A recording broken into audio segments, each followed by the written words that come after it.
In today's world of inflation and crazy prices everywhere, do you really need to spend the money to get an Apple iWatch? Or can you spend less money, find something similar with similar features, and be happy and get through the day? That's what we're gonna find out. So I found this watch on Amazon. It's just a generic company. And as you can see, when I get the watch out of the case, it very much resembles an Apple iWatch. How much did it cost? Well, it's normally $100 and I got it on sale for $50. And as you can see, it very much looks like an Apple iWatch. Only I'm an Android person, so it connects to my Android phone and I can have all the features of a smartwatch. Now, I'm not a huge smartwatch person per se. I am a watch person though. And I found this watch to be actually very practical. You have calculator, you have contacts, you can phone people, you can receive calls, you can get text messages, you can read them, but you can't reply to them.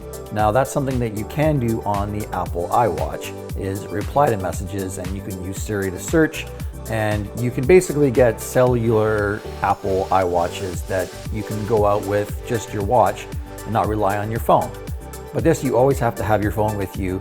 But instead of pulling it out of your pocket, you can basically just raise your wrist, look at your watch, and see what kind of notifications you choose to want to answer to. Now, the features on this are pretty cool. You have your brightness, you have your display.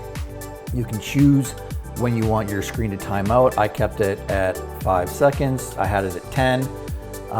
It doesn't really affect the battery life too much, and battery life on this is very, very good. If you want to change your watch faces, you have to go into your app on your phone. You can't do it directly on the watch, which is kind of a bummer, but it's not really that big of a deal. So you use the app, you go into the app of the watch, and you find any new watch face that you want, and you download it, and then it'll basically automatically display on your watch. There's tons of watch faces. I found some pretty cool ones. And then once you have it on your watch, then you can cycle through and you can choose which watch face you would like at that current moment. There's some pretty cool ones actually. Now, when it comes to build quality, it's very, very good. It's made out of, I don't think it's titanium, but it's definitely metal.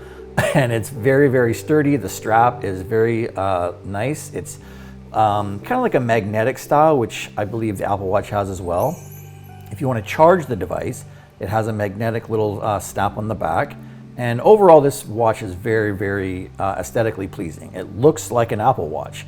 And if you're basically walking past someone on the street, they're not gonna know that it's not an Apple Watch until you basically start using the features. Now, in terms of the overall style, it's not really for me. I'm more of an Android person, but I will be reviewing another Android watch that looks more like a watch. But if you're someone that wants an Apple Watch replacement, this is a great deal.